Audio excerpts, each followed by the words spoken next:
Každé léto se u řek, jezer i rybníků odehrají tragédie, kterým se dalo předejít. Člověk se začne topit a někdo bez váhání skočí do vody, aby mu pomohl. Jenže během několika okamžiků jsou ve smrtelném nebezpečí oba. Málo kdo si uvědomuje, že tonoucí člověk není schopen racionálně přemýšlet.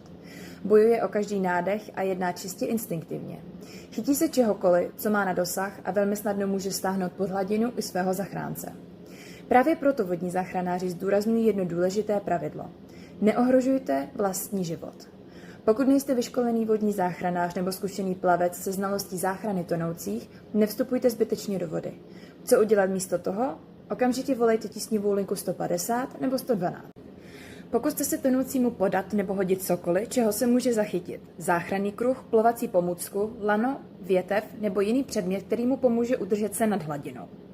Pokud je to možné, pomáhejte ze břehu. Mluvte na postiženého, uklidňujte ho a snažte se ho navádět, dokud nedorazí záchranáři.